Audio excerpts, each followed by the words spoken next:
Hi friends, today's our topic is data structure. ఈ data structure అంటే ఏంటి, వాటి యొక్క టైప్స్ ఏంటి అనేది ఈరోజు తెలుసుకుందాం. ఇది న్యూ టాపిక్ ఫ్రెండ్స్, మీకు ఈజీగా అర్థమయ్యేలాగా నేను చెప్తాను. ఓకే, ఫస్ట్ అసలు డేటా స్ట్రక్చర్ అంటే ఏంటంటే, ఈ జనరల్లీ డేటా స్ట్రక్చర్ అనే word divided into two parts. First one ఏంటి data, second one structure. Data అంటే ఏంటి, నథింగ్ బట్ ఇన్ఫర్మేషన్, అంటే డేటా అంటే ఇన్ఫర్మేషన్. స్ట్రక్చర్ అంటే ఏంటి, స్ట్రక్చర్ అంటే ఫార్మాట్, అంతే కదా, ఒక ఫార్మాట్ అని కదా.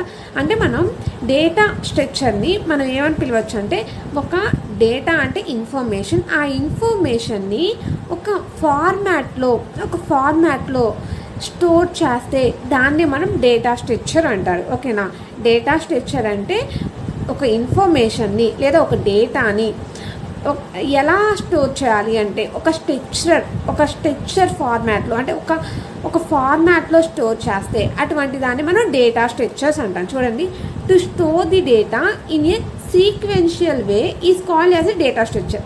అంటే ఏంటి, మనం డేటాని స్టోర్ చేస్తాం. ఎలా స్టోర్ చేస్తామంట, ఒక సీక్వెన్షియల్ వేలో. సీక్వెన్షియల్ అంటే ఏంటి, ఒక లైన్లో స్టోర్ చేస్తే దాన్ని మనం డేటా స్ట్రక్చర్స్ అంటారు. దీనికి ఎగ్జాంపుల్గా డిక్షనరీని యూజ్ చేయొచ్చు. డిక్షనరీ అంటే ఏంటంటే, ఇప్పుడు మనం డిక్షనరీ అందరూ చూసే ఉంటారు కదా. డిక్షనరీలో మనకి డిక్షనరీని మనం ఎలా యూజ్ చేస్తాం, ఏదైనా వర్డ్స్, తెలియని వర్డ్స్ని మీనింగ్ అనేది చూస్తాం. ఆ డిక్షనరీలో స్టోర్ చేసే వర్డ్స్ ఎలా ఉంటాయి ఫ్రెండ్స్, ఒక ఫార్మాట్, అంటే A to Z.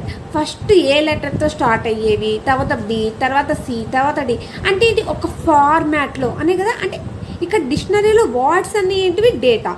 ఆ డేటా అనేది ఎలా స్టోర్ అయింది, ఒక స్ట్రక్చరర్, అంటే సీక్వెన్స్ వేలో, అంటే ఏ టు జెడ్. అలా కాకుండా మీరు డిక్షనరీలో ఫస్ట్ C వచ్చి, తర్వాత F వచ్చి, తర్వాత G వచ్చిద్దా, రాదు కదా. ABCD ఇలా ఒక ఫార్మాట్లో స్టోర్ అయ్యేదాన్ని మనం డేటా స్ట్రక్చర్ అని. ఇది బెస్ట్ ఎగ్జాంపుల్ ఫ్రెండ్, డిక్షనరీ అనేది best example for data structures. This is all about data structures friends. మీకు అర్థమైంది అనుకుంటున్నాను. ఇప్పుడు టైప్స్ ఆఫ్ డేటా స్ట్రక్చర్స్ చూద్దాం. టైప్స్ ఆఫ్ డేటా స్ట్రక్చర్స్ అంటే మనకి మొత్తం 2 టైప్స్ ఉన్నాయి ఫ్రెండ్స్. అవి ఏంటివి అంటే ప్రిమిటివ్, నాన్ ప్రిమిటివ్. ప్రిమిటివ్ అంటే ఏంటి, నాన్ ప్రిమిటివ్ అంటే ఏంటో మనం నెక్స్ట్ క్లాస్లో చూద్దాం. Thank you friends. మీకు ఏదైనా డౌట్స్ ఉంటే నాకు కామెంట్ సెక్షన్లో కామెంట్ చేయండి. మీ ఎటువంటి డౌట్స్ అయినా నేను క్లియర్ చేస్తాను. అలానే ఇంకేమైనా కొత్త టాపిక్స్ మీకు ఏమైనా కావాలంటే నాకు కామెంట్ సెక్షన్లో కామెంట్ చేయండి. ఈ సబ్జెక్ట్ ఏమైనా డౌట్ ఉందన్నా నేను ఏదైనా క్లియర్ చేస్తాను ఫ్రెండ్స్. Thank you.